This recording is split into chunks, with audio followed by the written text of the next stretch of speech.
விவேகானந்தர் ரொம்ப அழகா சொல்றாரு. அருமையான ஒரு விவேகானந்தருடைய கருத்து. உன்னுடைய தோளில் நீ சுமக்கும் பளுவை, சுமையை அதிகரிக்க அதிகரிக்க உன்னுடைய பலம் அதிகரிக்கும்ன்றார். ஒரு அருமையான முக்கியமான வாழ்க்கையை பற்றிய ரகசியம். நாமெல்லாம் நினைக்கிறோம் நம்ம சக்தியை பொறுத்த அளவுக்கு வேலை செய்யறோம் அப்படின்னு. கிடையாது. உண்மை என்னன்னா நம்ம வேலையை பொறுத்த அளவுக்கு சக்தி சுரக்குது. அதுதான் உண்மை. அதுதான் உண்மை. ஒரு முக்கியமான செய்தி. இன்று விவேகானந்தரின் பிறந்த நாள், ஜனவரி 12.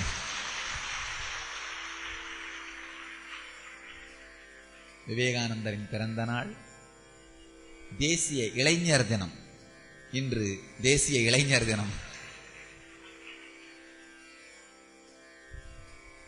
இன்று அப்படிங்கறத பத்தி சொல்லும் பொழுது இந்த விஷயத்தெல்லாம் ஆராய்ச்சி பண்ணலாம்னு நினைச்சேன். நாம 3 வார்த்தையில ஒரு வார்த்தையை தான் தொட்டிருக்கிறோம். புது யுகத்தை மட்டும்தான் தொட்டிருக்கிறோம். இன்று ரொம்ப அருமையான, எல்லாம் ஒன்று சேர்ந்த ஒரு அருமையான இனிய நன்னாள். விவேகானந்தர் பிறந்த நாள்,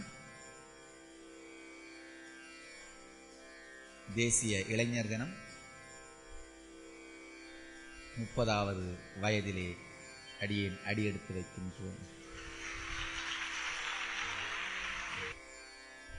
திரும்பி பார்த்தா மலை மலைப்பாக இருக்கிறது. மலையும் இருக்கிறது, மலைப்பாய் இருக்கிறது. இங்க திரும்பி பார்த்தா மலை இருக்கு, வாழ்க்கையை திரும்பி பார்த்தா மலைப்பா இருக்கு. 29 ஆண்டுகளில் 29 ஆண்டுகள் தான் முடிந்திருக்கின்றது. இன்னைக்குதான் 30வது ஆண்டில் காலடி எடுத்து வைக்கின்றது.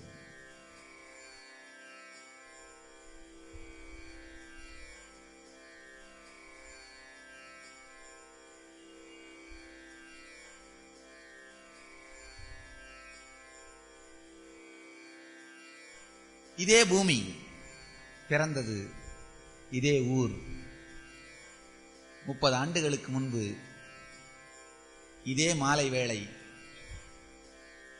நிச்சயமாக இதே சந்திரன், இதே மலை, இதே ஊர் பிறப்பிற்கு சாட்சியாக இருந்திருக்கின்றது.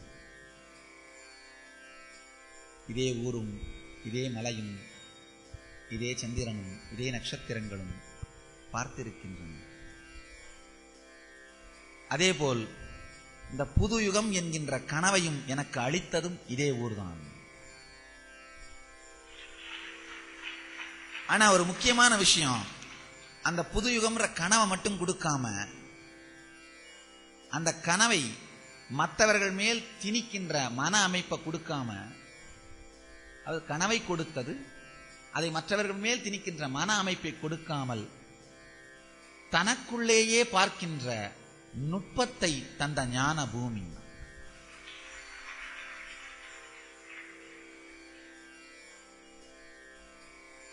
எல்லாருக்குமே அவங்க பிறந்த ஊர்ல தான் புது யுகத்தை பத்திய கனவுகளும் கற்பனைகளும் வரும்.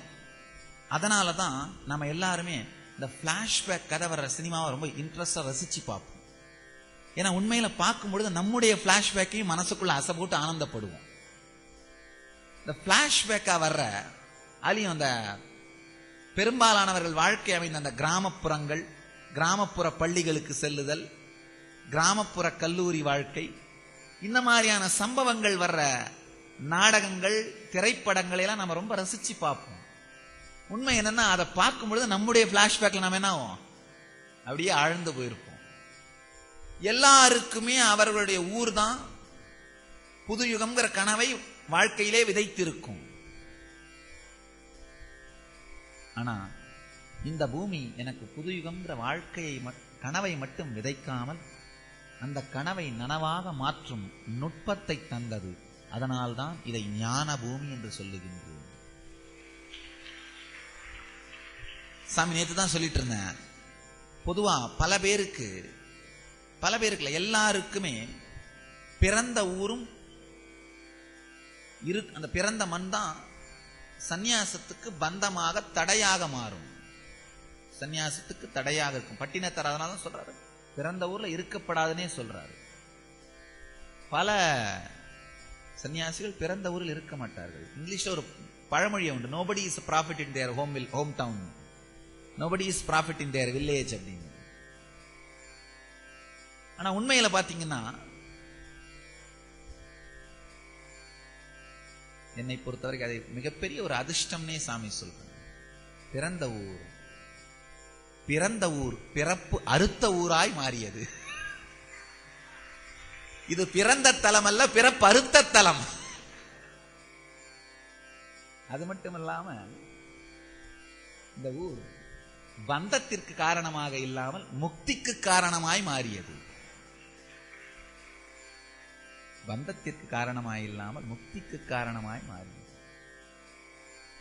ஆங்கிலத்திலே ஒரு பழமொழி உண்டு, nobody is a prophet in their hometown, in their village. சொந்த ஊரில் யாரும் ஞானி இல்லை அப்படின்னு. நான் நினைக்கிறேன் அந்த பழமொழியை மாற்றியாகணும். பிறப்பளித்தது மட்டுமல்லாமல், வளர்த்தது மட்டுமல்லாமல், நாம் பார்த்து வளர்ந்த பையன்தானு நினைக்காம பேசுவதை கேட்பதற்கு பெருங்கூட்டமாய் கூடியிருக்கும் உங்கள் பக்தியும் உங்கள் அன்புமே சான்று அந்த பழமொழி பொய்த்தது.